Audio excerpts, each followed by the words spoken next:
অহংকারী সিংহের গল্প। এক জঙ্গলে বাস করত বিশাল আকৃতির এক সিংহ।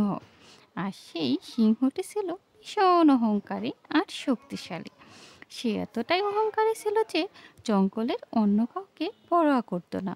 এমনকি সে জঙ্গলের সব প্রাণীদের ভয় দেখিয়েও চলতো। আর তার ভয়ে জঙ্গলের কোনো প্রাণী সামনে আসতো না। যদি কেউ তাকে বিরক্ত করত তাহলে সে তাকে খেয়ে নিত। একদিন হলো কি, সেই অহংকারী সিংহ জঙ্গলে ঘুমাতে যাচ্ছিল। উম আজকে খুব টায়ার্ড লাগছে। সারাদিন অনেক শিকার করে বেরিয়েছি, তাই এবার একটু ঘুমিয়ে নিই। বড্ড ক্লান্ত লাগছে। সিংহ যখন খুব গভীর ঘুমে আচ্ছন্ন, ঠিক তখন সিংহের কানের কাছে এসে একটি কাক গাছের ডালে বসে কর্কশ কণ্ঠে গান গাইতে লাগলো। আর এতে সেই সিংহটির ঘুম ভেঙে যায়। চোখ খুলে সে দেখে একটি কাক তার পাশে গাছের ডালে এসে বসে গান গাইছে। রেগে গিয়ে সিংহ কাকটিকে বলল, এই, তোর এত বড় সাহস! তুই আমাকে বিরক্ত করছিস। বাঁচতে চাইলে এখনই এখান থেকে পালিয়ে যা। আমার গান গাইতে ইচ্ছে করছে, তাই আমি গান গাইছি। তা তোমার সমস্যা কি? তোমার যদি কোনো সমস্যা হয় তাহলে তো এখান থেকে চলে যাও। আমি যেতে পারবো না বাবা। কি? তোর এত বড় সাহস! তুই আমার সাথে তর্ক করিস? তুই চিনিস আমি কে? কেন চিনবো না? তুমি হলে এই বনের রাজা সিংহ।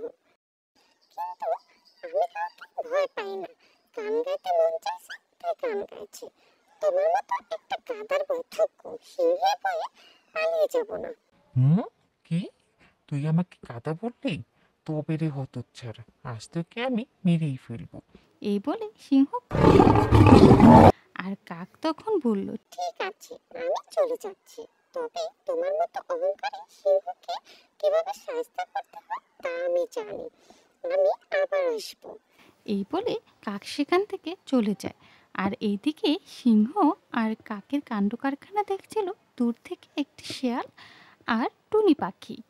শেয়াল তখন টুনিকে বলে, দেখো টুনি, কাক একটি ছোট পাখি হয়েও সিংহকে বিরক্ত করছে, অথচ সিংহ কিছুই করতে পারছে না। অথচ আমাদের বনে অনেক বড় বড় আর হিংস্র প্রাণীরাও সিংহের বয়ে ও ধারের কাছেও যায় না। শিয়ালের কথা কথা শুনে টুনি বলে, কিন্তু আমার মনে হয় এবার অহংকারী সিংহের উচিত শিক্ষা হবে। কাক কিভাবে সিংহকে উচিত শিক্ষা দেবে? আর শিয়ালের কথা শুনে টুনি বলে, আরে দেখো না সামনে কি হয়। ঠিক আছে, দেখি কি হয়। এরপর সে কাক তার দলবলের কাছে গেল আর সেখানে গিয়ে বনের সব পাখিদের বলে, ভাই সাহেব, তোমরা সবাই আমার কথা মন দিয়ে শোনো। এই বনের রাজা সিংহ ভীষণ অহংকারী। আজকে সে আমাকে প্রায় মেরেই ফেলেছিল। এই অহংকার সিংহের একটি উচিত শিক্ষা দিতে হবে। আমরা সবাই মিলে এই পাজি আর অহংকার সিংহকে উচিত শিক্ষা দেব। হ্যাঁ হ্যাঁ, আমরা ওকে উচিত শিক্ষা দেব।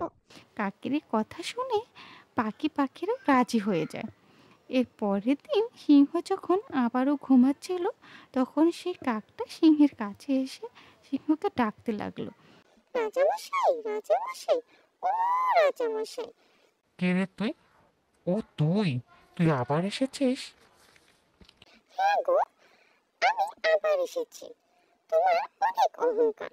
তোমার ভয়ে বনের সবাই কাঁপে। কিন্তু তোমার যে অহংকার, আজ আমি ভেঙে দেব। তোমাকে উচিত শিক্ষা দেব। কি বললি তুই? আমাকে উচিত শিক্ষা দিবি? তবে রে। এই বলে সিংহ যখন কাককে কামড়াতে গেল, ঠিক তখনই কাক বলল। ভাইসব, তোমরা সবাই আক্রমণ করো। এরপর সব পাখিরা মিলে সিংহকে ইচ্ছা মতো কামড়াতে লাগলো। এতগুলো পাখির কামড় খেয়ে সিংহ বলতে লাগলো, ওরে বাবারে, আমাকে ছেড়ে দাও। আমি আর কারোর সাথে অহংকার করব না।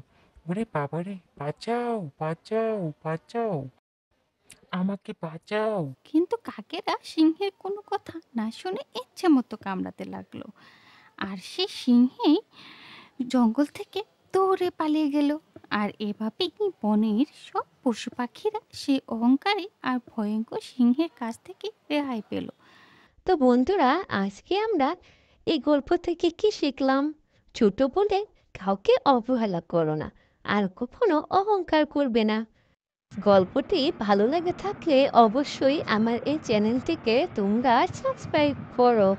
আর হ্যাঁ, লাইক, কমেন্ট আর শেয়ার করতে ভুলো না।